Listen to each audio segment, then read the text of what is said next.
Sick of working 9 to 5s right now. Tell man. me about it, man.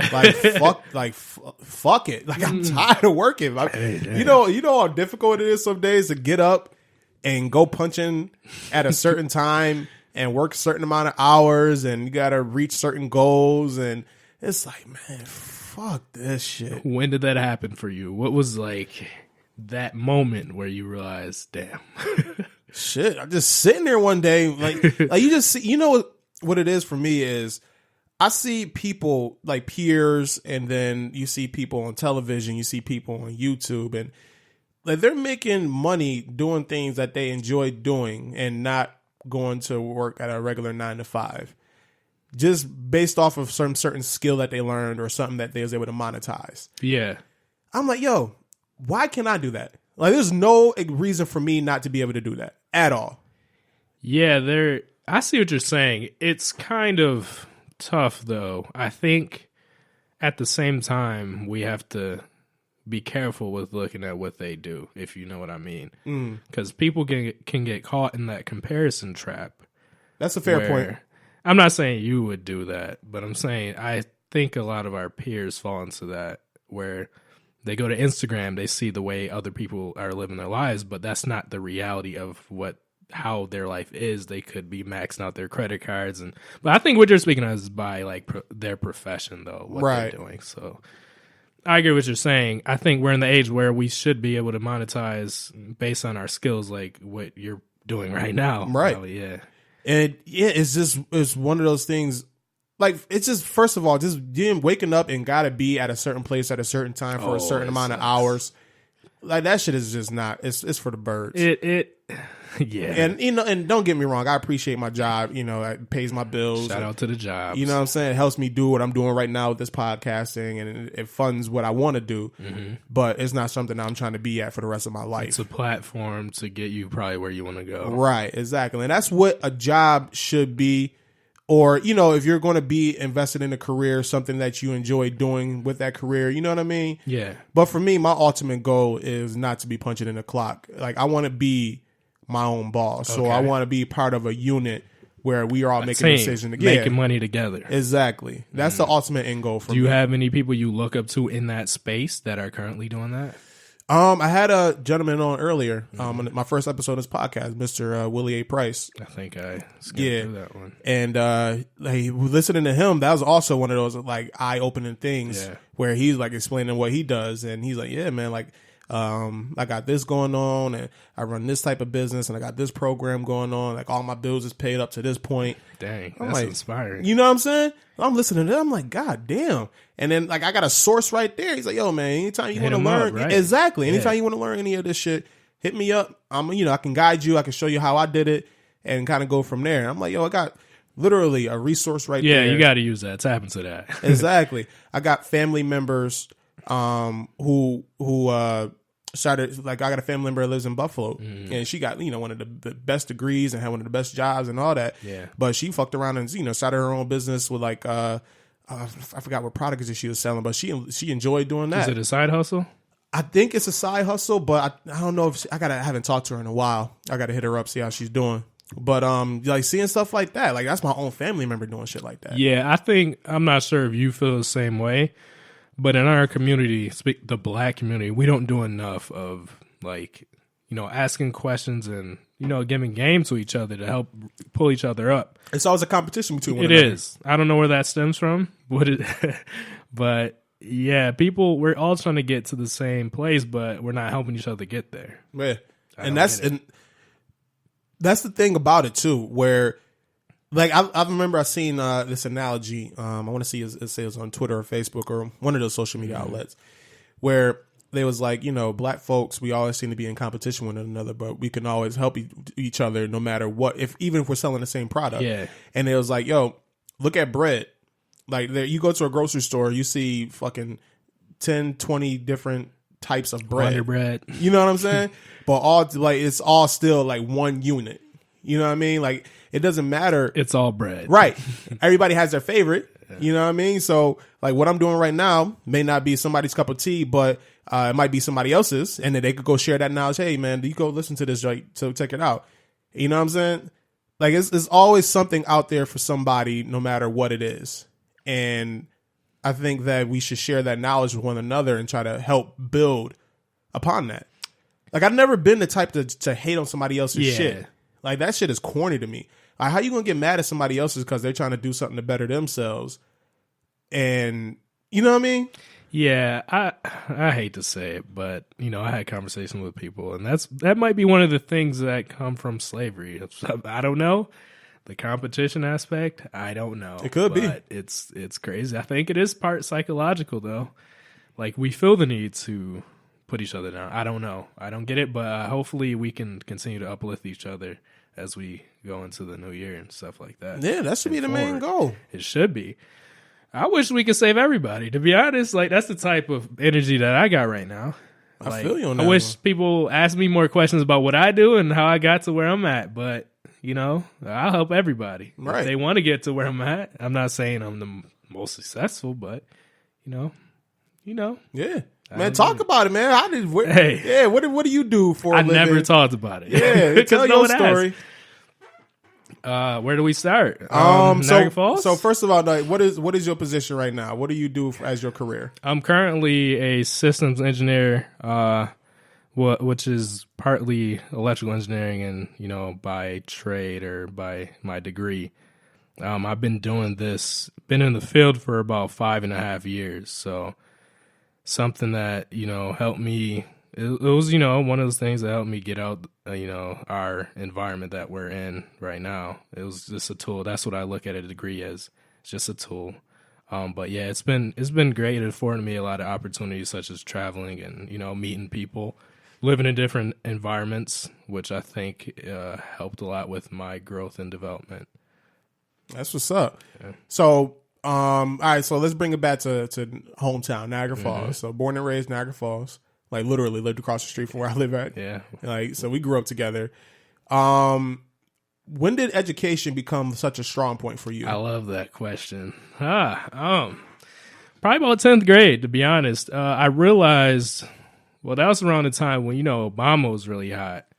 And there was a lot of conscious rap music. We both, you know, we listened to Lupe Fiasco. Shout out to Lupe, the GOAT. Yeah, so I was more leaning towards consciousness and learning around that time and bettering myself. So I took, you know, an initiative to just start hitting those, not really hitting the books hard, just like doing things that I noticed other people weren't doing, which is just doing the work in school. It's just really that simple. I think, yeah, it was definitely a conscious decision to just be like, yo, I don't know what to do next, but I'm going to try to get out of this situation and go, you know, off to college, which is something that I never knew about. No one told us about that, man. So just started applying and, you know, managed to get into RIT, which is Rochester Institute of Technology. Mm-hmm. But yeah, man, I think education is a tool. It's not something for everyone if you want to go the college route. I just think we all have skills that, you know, we can use, we can monetize them. And college is just the path that I chose. Mm-hmm. I like what you said that as well, because just because you went to college doesn't necessarily mean is college is going to be for everybody. Yes, but I do like what you also said, that everybody has certain skills where you need to. I think the hard part with is finding what type of skill you're good at. Yeah. And then being able to expand on that skill and then being able to ultimately make money from that skill. Yeah, that is hard. I've been thinking about that too as I try to look into more of a side hustles. I think you just have to get out and explore. That's the one thing I'm realizing. You have to just try different things and see what sticks. And not be afraid to fail. Yeah. Have you had a lot of failures or failures that plenty of failures? And I remember I kind of broke out of my shell in high school. Yeah. You know what I mean? I was always like a class clown, but I never really like would go and venture out. I was always like at home and like I like to stay home and stay under my mom and play games and shit like that. Once I got out of like the senior year of high school, and then once I broke out of high school and like once I got my job at Tuxedo Junction and I learned how to like talk to people. I remember when that went down, when you got into Tuxedo Junction. Yeah. That was pretty cool. Yeah, I remember like that job really helped me like talk to people. I can see that. You know, those are skills that you have right now. So I had to learn how to like just talk to different people and how to, you know, relay my message to, you know, several different people. And now it's just one of those things where like I like to go out and meet new people because I like to learn from their experiences. And I feel like learning, like, for instance, me starting doing this podcast. One of the main reasons why I did this, started this particular one, the Bryce Benjamin podcast, is to have on different guests and to learn from those different guests and to share their experiences. Where, you know, even if I can't use the information that they gave me, somebody that's listening to this right now might be able to. You know what I mean? So, yeah, man, it's still one of those things for me as well. I'm still trying in this lifetime. Well, as you know. At this point in my life, still trying to learn as much skills as possible and venture out into different avenues and maybe go try something new. Like, for instance, like I'm about to start studying. I've been studying stocks and bonds and trying to learn how to invest in that. That's one of my goals for the early part of 2020.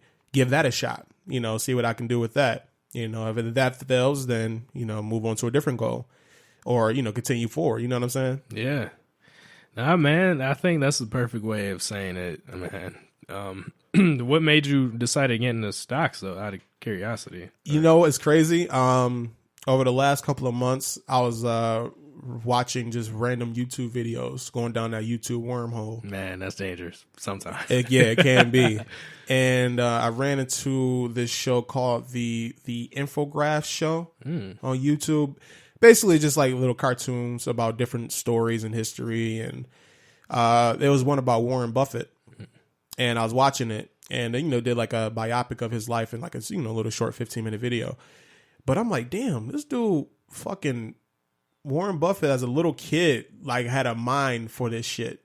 You know what I mean? Like dude was 7 years old watching people go to a soda machine, counting like the soda, the bottle caps of, you know, who bought what soda. And then determine, okay, so this soda is going to be more marketable than this soda. And then, you know, starting a paper route and then being able to sell magazines at the end of the subscription to certain customers and making money off that. I'm like, yo, he did that as a little kid. And the dude retired at 26 years old. And I ain't know that. That shit is crazy, right?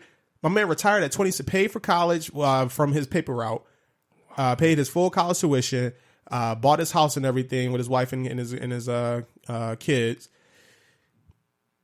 retired at 26, and then went on and made his first $1 million and then, you know, invested in different businesses and shit like that. I'm not expecting to be the next Warren Buffett or no shit like that.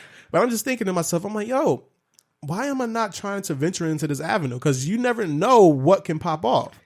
Nah, that's a good point. Just giving it a shot. Like, that's my main thing. Just give it a shot. Like, even if it doesn't work out, at least I tried. Like, that's my main thing is I gotta try. As long as you try, that's the message you got. Yeah, you gotta give it a shot. If it's something that you want to do, if you really are interested in doing it, and it's something that you want to try, there's no reason for you not to try it. There's nothing holding me back from not trying that. What do you say to the people that say, "Hey, Bryce, I got a family to feed, so you know that's hard for me"? Who are you to tell me that I should be trying and do stuff like that? Yeah, that's, you know, to me, that's just trying to make excuses. Yeah. Which I understand it. And there's a lot of people that, you know, they have several kids that they got to feed and, you know, they got a wife that they got to take care of, or a spouse, I should say, that they got to take care of, or whatever it may be. But at the same time, there are several points in life where we got free time where we should be working on ourselves. Yeah, we waste a lot of time. I just want to get that. We do.